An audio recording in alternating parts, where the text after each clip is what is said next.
Mayor Cindy Chan, mga kaigsunan, gusto makigtigom sa Navforsen. Subay sa insidente at tulo na kapanimalay ang naigo sa Saag Gabala. Lapu-Lapu City, mga higala. Isa may suspect ni Mayor Cindy Chan ang mga sakop sa Navforsen. Igom siya mga higala or mo niya pasulbaron kung hain gikan ni mga Saag Gabala. Kadagan ba ng saag ng bala sa Lapu-Lapu? Tulo naman kahigayon mga kaigsunan. Kinsa yung kayo magpabuto niya na. Detalye sa report sa Inonato ginipinagi sa pagpamati ni Katropa Crystal Joy Felarca. Live report. Gustong makigtigom ni Lapu-Lapu City Mayor Cindy Chan ngadto sa mga kadagkuan sa Naval Forces Central human sa mga insidente nga tulo na kapanimay sa Barangay Kanhulaw ang naigug sa Agnabala ning buwan sa Hunyo.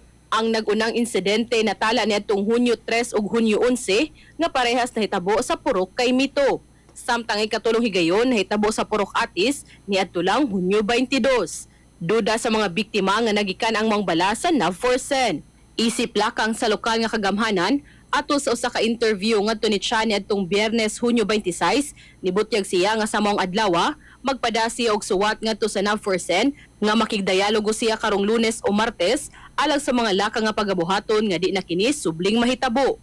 Gusto usab sa mayor nga ato sa maong meeting ana usab ang presensya sa City Director sa Lapu-Lapu City Police Office nga si Police Colonel Agosto Dasqueo. Actually, mas ni una og suwat si CD. Ila, yawa pa daw reply. So I need to intervene.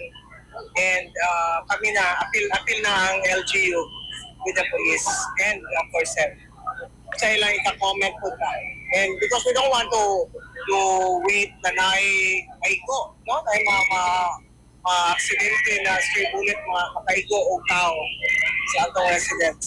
Para sa atong mga katropa nga gustong paligunon ang immune system, malikayan ang ubo, hilan at labad sa ulo ug di makahilab sa tiyan, ang Santhone Vitamin C, the Alkaline Vitamin C maoy haom alang kanato mga katropa. Alang sa nagkayusang Pilipino para sa Pilipinas, kininyong katropa Crystal Joy Felarca, XFM News. XFM report. Santhone Plus Gold, mapalit sa mga butika sa inyong lugar.